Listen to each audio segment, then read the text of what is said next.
The LA Sevens, there's been delays, there's been heavy rain, but this game between Samoa and New Zealand will still be taking place, and we do now have a new confirmed time. It will be taking place at 3:20 p.m. New Zealand time, originally scheduled for 1:30 p.m. But due to the lightning, they did have to change around the schedule a bit, so we had a couple hour delay in the middle of day one in LA, but now they are back up and ready to go, and these two sides certainly know how to put on a show when they are out there on the Sevens field. They actually are both coming off 2 wins, which does mean no matter what, both of these sides are making it through to the quarterfinals. It's just that question, who's going to be number 1 and who will be coming in number 2. During this preview, we will be looking at previous fixtures, key players to watch out for in this upcoming matchup, and also a prediction at the end of what we think the score will be. So looking through at the previous fixtures for Samoa, they had their first game up against the USA, 26 points to 19. They were able to win that game, and they were actually 21-0 up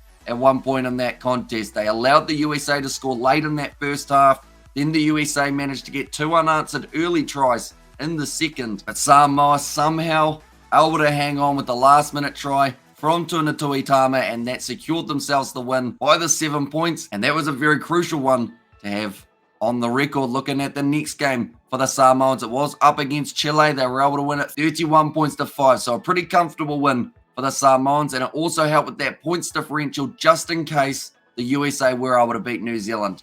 That was not the case, as we will soon find out. The first game for New Zealand, they had it up against Chile. They were able to win it 26 points to 7, so not quite the margin that Samoa had, but still a very nice win. And then they did have their game up against the USA, in which they were able to win 36 points to 15. So a much more comfortable win up against the US, whereas Chile were defeated by more up against the Samoans. So these two sides, anytime we've seen them play in the past, normally very close. It is rare for a game between these two teams to be separated by more than 7 according to the record books. But looking through at key players, now for New Zealand, they've had 2 players so far who have been able to pick up doubles. That is Leroy Carter in the first game up against Chile, and Dylan Collier in the second game up against the United States. Whereas Samoa, they have spread it around quite a bit more with their side. Actually, only 1 player picking up 2 tries, but that was not in one game. That was across the 2 matches that they've had so far,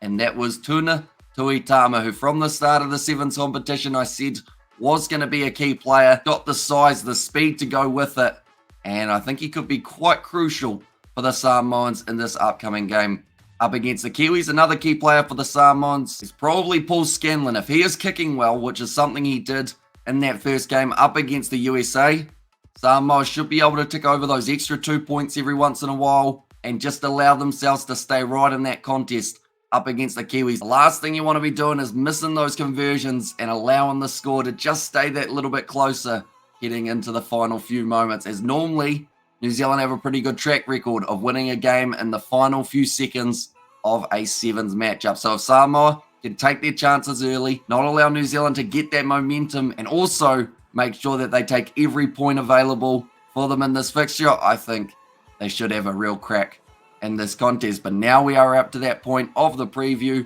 coming up with a score prediction. Now, last time these two sides played, it was actually New Zealand victorious. It was the quarterfinals of the Sevens competition in Sydney, and the Kiwis, they were able to go through to the semis. But thinking back just a little bit further in the Sevens timeline, you find yourself in Cape Town, where Samoa were able to beat New Zealand in the gold medal final. It was one of those games that did have a 7 or less margin.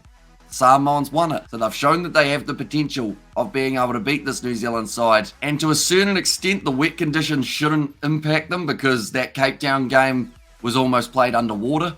They should be all right in that regard. Handling's going to be a key for both sides. And in the end, now anytime I say that Samoa lose, they win.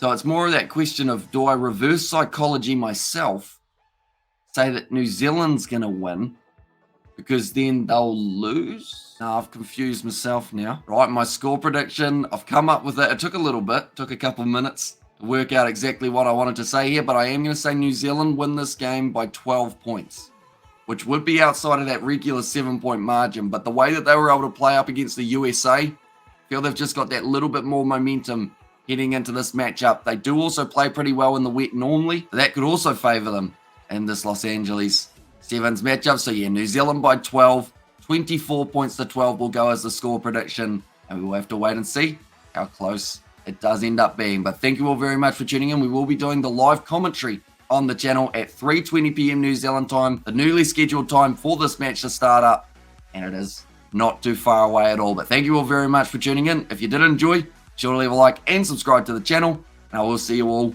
for the next one.